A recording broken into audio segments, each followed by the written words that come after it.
the station working for you. This is WRTV News at 11, streaming now. Thanks so much for joining us here at 11 o'clock. I'm Nicole Griffin. It's a WRTV storm team alert, so let's get right over to meteorologist Kyle Mounts, who has the timeline for overnight snow.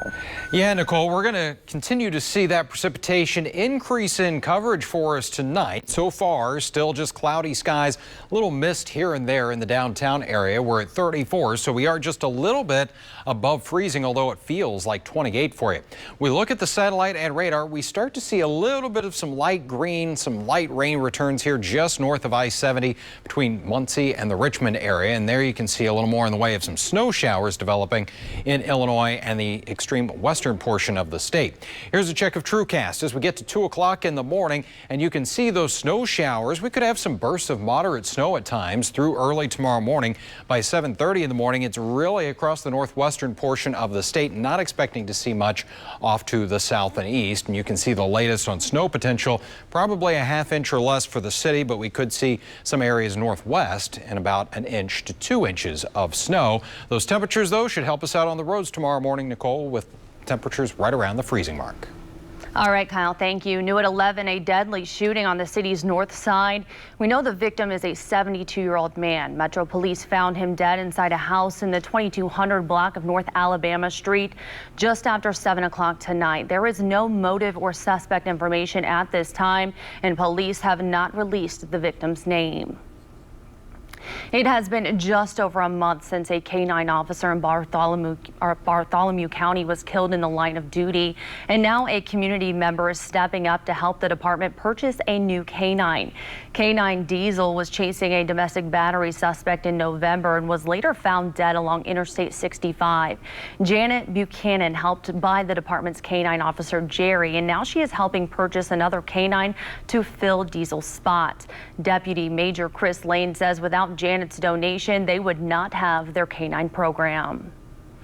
This traffic alert we've been telling you about is going to happen, and as of today, a 5-mile stretch of State Road 37 in Martinsville is closed for most of the year. INDOT says the closure will speed up construction on the final leg of Interstate 69. The southbound and northbound lanes are closed from State Road 39 to Morgan Street. The official detour for north and south traffic will follow State Road 39, State Road 67, and State Road 144.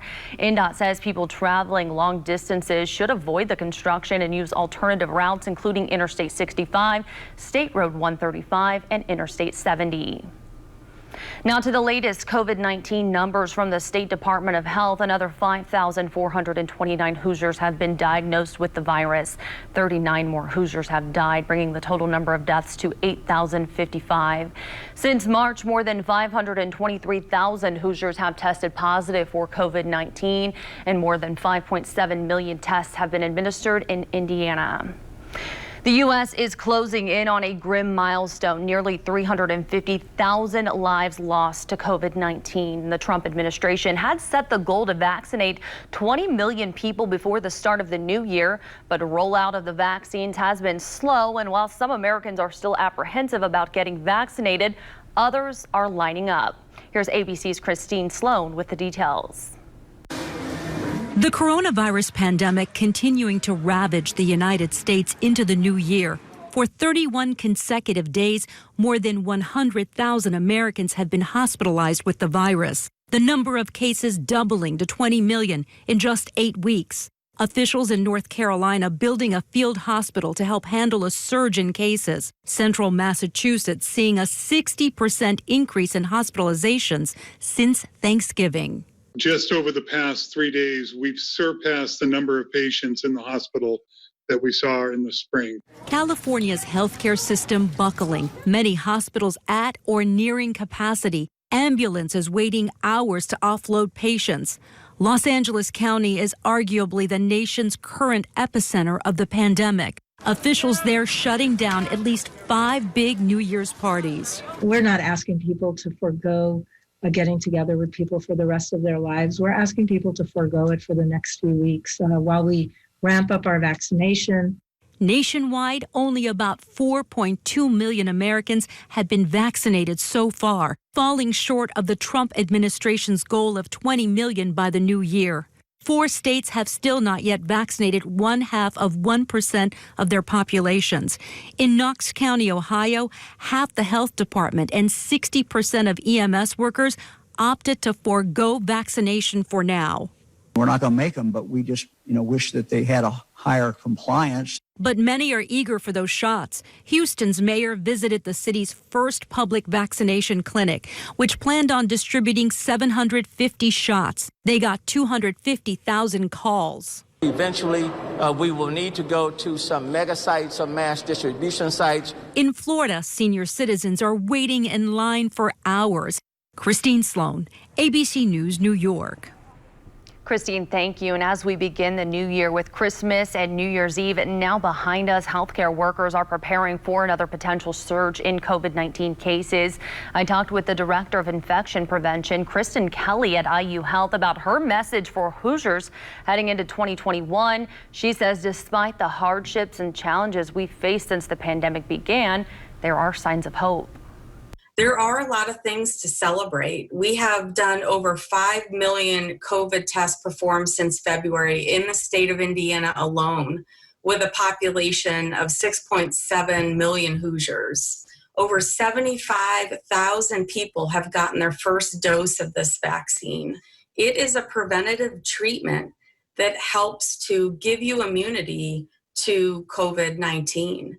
And this is hope. This is absolute hope. So even though we are surrounded in what is a season of hardship, and there are so many disappointments and letdowns in the season, we can't lose hope. And we know it is around the corner, and that is really exciting. Well, Kelly encourages Hoosiers to do their own research about the COVID-19 vaccine. So when it is time for the general public here to get their doses, you are able to make a decision on whether or not you will get the vaccine.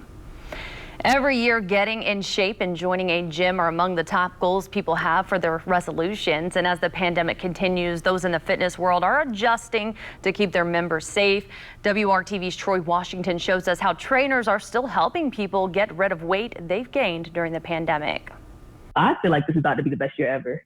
It's an extra dose of optimism that is keeping certified trainer and nutrition coach Camise Patterson. Awesome. Okay. We are back here tomorrow at 6 a.m., 7 a.m., and 7 p.m. Looking towards helping her clients crush their resolutions and goals in 2021. Normally, I meet with clients either in the gym or in their home, but this year, with COVID and gyms closing down, it's become a virtual experience. Around this time each year, gyms start advertising specials and deals to kick off the new year, since it's well known that New Year, New Me is set a lot on January 1st. So most people, they have these goals in mind, but this year is really important that they actually stick to them past just January 30th, January 31st. While gyms might not be crowded with people sweating it out, there are ways to still lose pandemic pounds. She says she's gained even more clients training virtually. Before the pandemic, I was very local. Again, I had one person I was training virtually, but since the pandemic started, I have clients in Florida. I've got clients in Alabama. I've got a client in Texas, Washington, Iowa. Here's what she says works. Just make a 1 month plan. A lot of people plan to go for a month and then they have no idea what they're going to do after that. So you really want to start with the 90-day plan, because 90 days is going to rewire your body so that you get used to going to the gym or turning on the computer to have those virtual workouts. And even more than just working out, she says. You can't outwork bad nutrition. Working for you, Troy Washington, WRTV. All right, Troy, thank you. And Patterson suggests looking for a trainer. And she says avoiding burnout is key to making progress towards goals. So make sure you pace yourself. Congress convenes tomorrow, but things could be a lot different in the chambers by the end of this upcoming session. The latest on the battle to control the Senate when the news at 11 continues. First month's payment and 0 to its signing. We learned today former longtime CNN host Larry King is hospitalized with COVID-19. A source close to the family says he's been at Cedars-Sinai Medical Center in Los Angeles for more than a week. King has had multiple heart attacks and he underwent quintuple bypass surgery in 1987. He's also 87 years old, meaning he's at higher risk for complications from COVID-19. He hosted Larry King Live for more than 25 years. A big week ahead in politics with the 117th session of Congress convening tomorrow. Republicans will begin the Congress with control of the chamber and a 51-seat majority. However, that could change quickly. Alex Perche has that story. In a rare New Year's Day session, the Senate handed President Trump the first veto override of his presidency. The bill on reconsideration is passed, passing a defense spending bill with a supermajority. We've passed this legislation 59 years in a row. Now it's time for us to deliver this bill. The $740 billion National Defense Authorization Act includes a 3% pay raise for troops and a boost in hazard duty pay. It provides billions in upgrades to military systems and requires the renaming of military bases that honor Confederate generals, one of the points the president opposed. Friday's override comes just days before Congress's January 6th meeting to affirm the results of the Electoral College, a gathering generally considered a formality. ABC News learning that on a private call with his caucus, McConnell said the January 6th vote will be the most consequential vote of his life. But McConnell urged senators to vote their conscience. Senator Josh Hawley, along with several other senators, are joining 140 conservatives in the House in objecting to the state tallies. On the other side of the party's split, Republican Senator Ben Sasse of Nebraska warning the president and his allies are playing with fire. Meanwhile, the 117th Congress will be sworn in on Sunday. Republicans will begin the session with a 51-seat majority in the Senate, but control of the upper chamber is still undecided. 2 Senate seats are up for grabs in Georgia's runoff election this Tuesday. More than 3 million Georgians have already voted, a record turnout for a runoff. Tremendous turnout. Everyone's engaged in this race. President-elect Joe Biden and Vice President-elect Kamala Harris heading to Georgia to campaign for Democrats Raphael Warnock and Jon Ossoff, while President Trump and Vice President Pence will visit Georgia on Monday to throw their support behind Republican Senators Kelly Loeffler and David Perdue. Alex Perche, ABC News, Washington. Alex, thank you. So many people are looking for jobs, but some hiring managers in skilled professions like electricians or carpenters say they can't find enough qualified applicants. One construction organization has created an outreach program to minorities in hopes of filling shortages of workers across the country. Cesar Rodriguez shows us how the program works. Well, it was a lost child. He definitely was unemployed. He definitely didn't know what he was going to do. Noé Salazar is describing his life before he found the Community Builders Program. And without the program, I definitely don't know what I'll be doing with my life now. The father of 2 children signed up for a free 12-week program offered by Associated Builders and Contractors. I didn't know I could be an electrician. I always thought it was kind of hard. You had to be like a brainiac to do it. Noé had the brains to change his life. The Builders Program offers apprenticeship training to underserved communities to help fill the construction workforce shortage. There's a huge shortage of minority workers in the construction industry. Calvin Williams is the vice chair of Associated Builders and Contractors. He says the program gives black and brown participants a chance to learn entry-level skills. Students require no experience in the industry. After graduating, they receive job placement. These entry-level jobs pay $16 an hour, but in 5 years, a worker can expect to be making $90,000 annually. Our higher percentage is about 70% of those participants are hired, and I believe it's roughly about 75% of them, it may be even a little bit higher than that, are retained over a long period of time as employees. The program gave students a chance to hammer away during the pandemic. The training was offered online and in person while graduates were busy working. There are plans to expand the program across the country in 2021 in states such as Nevada, Colorado, Texas, Missouri, Ohio, Michigan, Indiana, Wisconsin, Florida, and more. I hear a lot of people, they lose their jobs and stuff with the whole COVID thing. But construction, I mean, we're always busy and we're always working 50, 60 plus hours a week. I'm Cesar Rodriguez reporting. Temperatures haven't really moved tonight from where they were earlier today. We're still sitting at 34 downtown and Greenfield. It's 33 right now for you in the Martinsville area. Crawfordsville at 33, and we got 35 on the thermometer in Lafayette. Radar, it's starting to fill in a little bit here. You can see a few of those light rain showers, maybe a couple of sleet pellets there around the Muncie area, lifting north into Anderson. Then you can see some light snow shower or flurry returns here as we get back toward the state line with Illinois. Here's a look at TrueCast, though, as we go through the overnight, and this is by 4 o'clock in the morning. You can see those areas of snow off to the north and west will start to slide southeast here as we go to about 7, 8 o'clock in the morning. And we could have some pockets of some moderate snowfall, but pretty quickly this will come to an end as we go through the morning hours of your Sunday, and then we're just left with the cloud cover. As far as that snow potential, again, we could see some areas from around Crawfordsville, Tipton, northwest there of about 1 inch to 2 inches of snow, but it quickly kind of shuts down here. I think about 1/2 inch or so maybe along I-70, and then little to nothing as we get south of there. As far as temperatures tomorrow, they're not really going to move a whole lot at all once again. We'll only get to the middle 30s for an afternoon high. And with those clouds and a west breeze, it's going to feel more like the 20s as we go through the afternoon. But this is what we would expect for early January. Our average high is in the middle 30s, and that's where you'll get to in Muncie at 36, 36 for you in Lafayette and Bloomington as well throughout the day on Sunday. Monday, things are going to change. We've got temperatures on the rise here, middle 40s Monday afternoon, and we're actually going to hold on to the lower 40s for much of the upcoming week. The other nice thing here as we get into our Monday is the return of some sunshine to the area. May not see it all that long, though, as it looks like the clouds will build back in here as we get into Monday evening. Doesn't look like we'll see any wet weather with that system, though.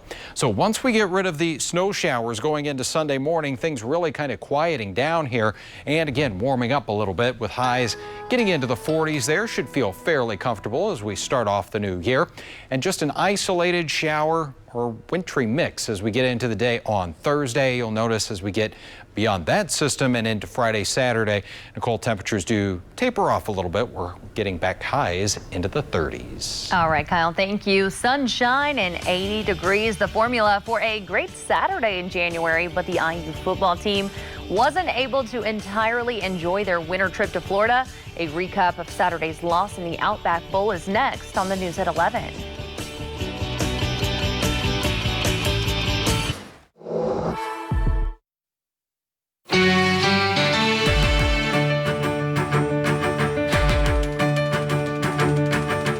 Pacers facing the Knicks for the second time already this season. Malcolm Brogdon lit it up in the opening quarter. 17 points in the first 12 minutes, finished with a career-high 33 points.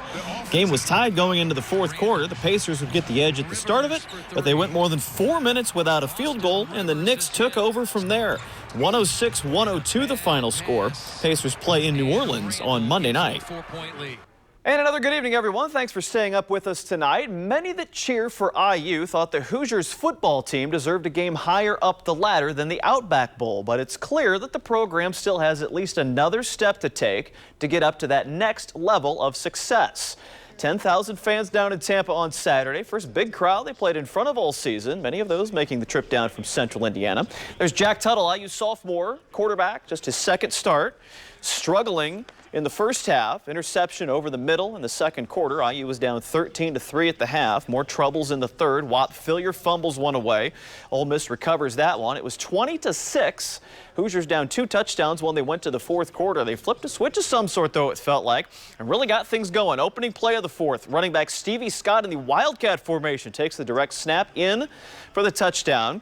Made it a one-score game. Ole Miss missed a field goal. After that, IU would capitalize. Tuttle goes to the sideline. Miles Marshall inside a couple of defenders. Climbs the ladder for a great 18-yard gain and a first down. That drive would be capped by Scott. Again, that Wildcat was so good the first time. They did it again. And with that one, 6 minutes to go, the game was tied at 20. Ole Miss marched it right back down the field, though. Matt Corral to Ontario Drummond for the touchdown. They missed the extra point, though, so it was only a 6-point margin. IU had the door open just a little bit, but their final drive couldn't get it going. On fourth down, Tuttle pressured. He's going to throw it short, and that's how it ends. 26-20 the final. The second straight close finish to end a season, and IU on the losing end once again. We just needed to take one more takeaway. We needed a takeaway. Not having innings is just not how, we've been successful. So you got to, whether it's a bowl game or a regular season game, you got a formula for success. And when you don't stick with that formula, then oftentimes you don't get what you want. Definitely sad that we didn't cap off the year how we wanted to, but it's just a start. And, I feel like we broken through now. And now for this next year upcoming, we have to continue doing what we started this year. And I definitely have to use this bowl game and the last bowl game as double motivation that we had before. Because, that's 2 years back to back we lost the bowl game. And I'm definitely not feeling that for sure. I mean, obviously, didn't play our best at all. I feel like we could have came out, stronger. Woulda, coulda, shoulda, right? Just got to be better, improve, and grow.